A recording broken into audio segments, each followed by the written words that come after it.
Termination did not help us one bit. Pichalulux, kaihut pichalulux. Per the Treaty of 1864, the Klamath, Modoc, and Yehuskan people were placed on land abundant in natural resources, including rivers, lakes, marshes, and vast timberlands. With the increase in demand for lumber during World War II, the Klamath Tribe's reservation was in prime position to turn the lumber into a lucrative industry.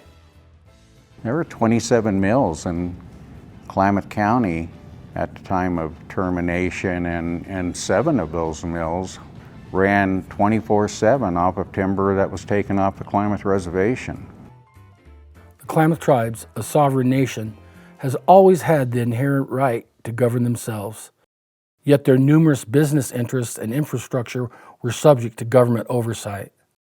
They assumed this parental role, I call it, where they would virtually want to make all of the decisions on behalf of the tribe over all of our resources, our lands, our people, everything. And our representatives would then have to lobby Congress day in and day out to get our own monies released so we could move forward with programs and projects.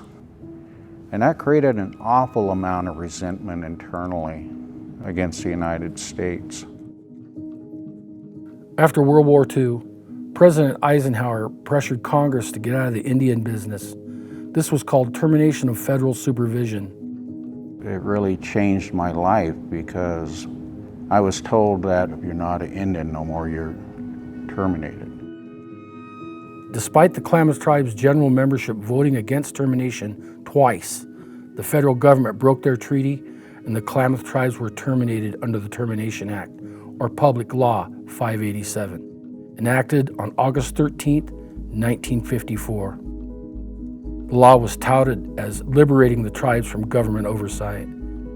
They lied to us, of course, telling us we were going to do good and we could be on our own, we could live where we want, we could buy our own home, we could buy land. But a lot of our people lost the land.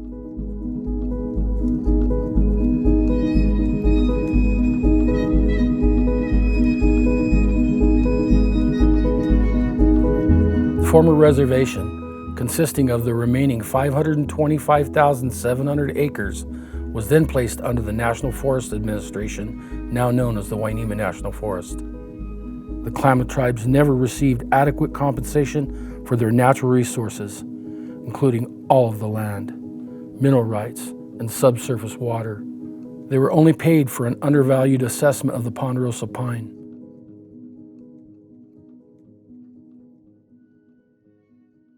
It was devastating to the tribe. We become from one of the richest tribes in the United States to one of the poorest tribes. It was the timber that they wanted.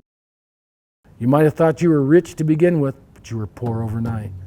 And left with what?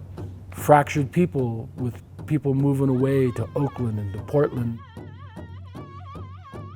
After 30 years of persistent lobbying and perseverance, the Klamath Tribes regained federal recognition, which restored all federal rights, services, and benefits.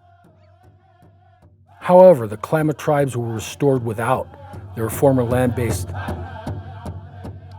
To me, the Klamath Restoration Act never fulfilled what we wanted it to fulfill, and what we wanted it to fulfill was a true restoration of the Klamath Tribes, which included the reestablishment of our homeland.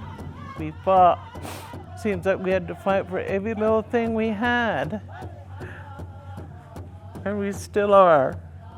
Given everything that the Klamath Tribes have been through, going from one of the wealthiest, one of the strongest tribes in this nation to losing everything and being able to survive every terrible policy that's been thrown at it, everything that the courts have done to us, everything that the locals, were still here. We're resilient people, we're strong people.